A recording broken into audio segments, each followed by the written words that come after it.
So, you want to visit Mobile Bay. To get there from your current college, Samford University, you and your friends pack the car for what looks like a 3-hour and 40-minute road trip south on I-65. Once you're approximately 30 degrees south and 88 degrees west, you've reached the bay. 200 million years ago, when Pangaea began to break apart, modern-day Africa and Europe broke away from South Alabama.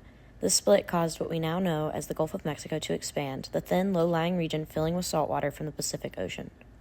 The saltwater evaporated in large quantities, leaving large salt deposits on the seafloor that still shape the Gulf. Then, late in the Jurassic period, sea levels became so low that most of South Alabama dried into a desert.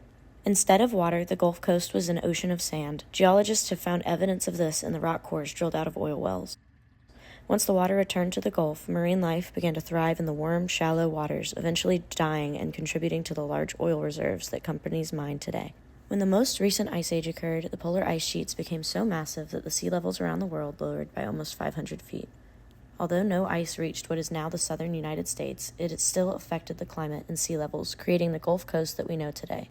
With a coastline about 50 miles further south, rivers formed in the land of South Alabama, heading to the coast. Mobile Bay, as we know it today, is just the upper tip of an incised valley that once helped rivers carry runoff to the coast. When the ice age ended, water levels rose to what we see today, and the incised valley filled with water. Remnants of these rivers can be seen flowing into Mobile Bay, like Dog River, and sediment has preserved the once beautiful cypress forests that followed the flow of these rivers, providing us a window into the past to see what the world once looked like. When packing for your trip to the bay, make sure you pack for the warm, wet weather. The climate in Mobile Bay is relatively warm due to its latitudinal location on the northern subtropics, averaging about 68 degrees Fahrenheit yearly. It only averages 19 days per year below freezing point, rarely snowing, but raining an average of 66 inches annually. It has been reported that Mobile, Alabama is the rainiest city in the United States, even beating out Seattle for the title. One reason that Mobile Bay is such an interesting travel destination is the fact that there's one of two places in the world to have a jubilee. Jubilees occur under very specific weather conditions. These conditions can cause oxygen in the bay to rise up, forcing fish and crustaceans to beach themselves in order to get air. This happens because the salt water from the Gulf gets layered with the fresh water from the river, preventing oxygen from reaching the bottom of the bay through the saltier water. Although warm temperatures make Mobile Bay an ideal travel location, the rain and warm Gulf air can bring dangerous natural disasters. Hurricanes are especially dangerous, occurring so commonly in this region that there's a hurricane season that lasts almost half a year. It begins in June and ends as late as November. These winds can bring flooding and severely disrupt the ecosystems that they enter, much less ruin your vacation. Make sure that you check the time of year and predicted weather before you drive down. You don't want to get trapped in a hurricane.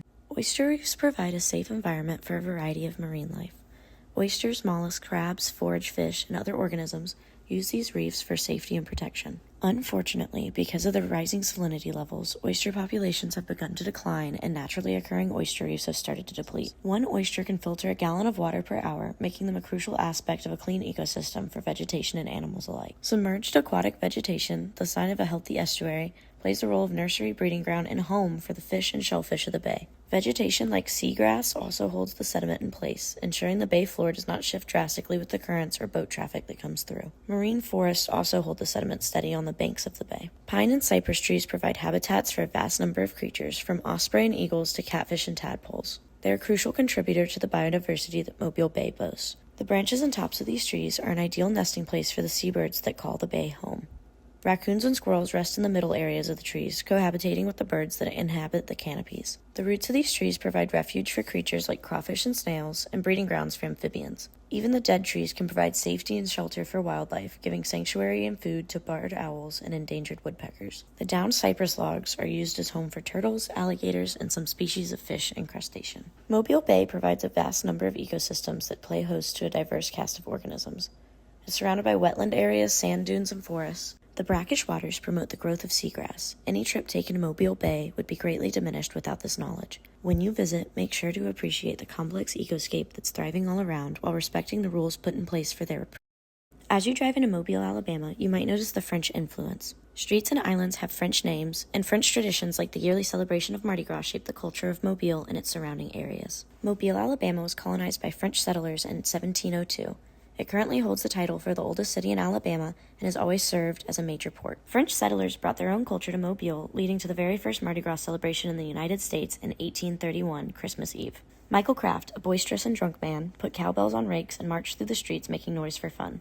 When asked what he was doing, he replied that he was in the Cowbellion du Rackin Society, parading around with his friend Jim on the back of a mule.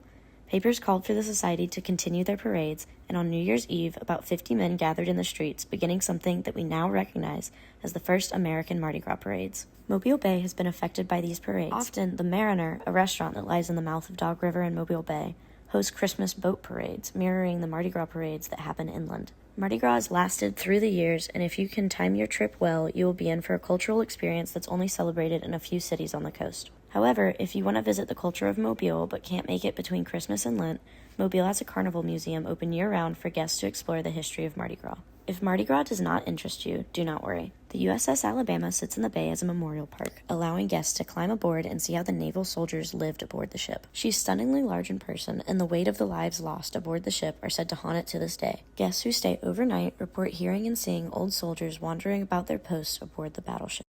Humans affect Mobile Bay in both positive and negative ways. By overfishing, we are disrupting the delicate food chain and causing extinctions.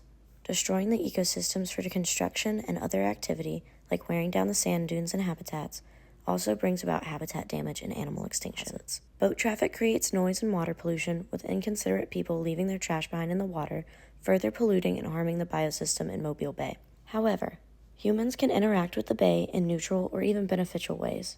Sailing is a large part of the culture in Mobile Bay, reducing the chemical pollution as well as reducing the number of animals that are harmed by propellers.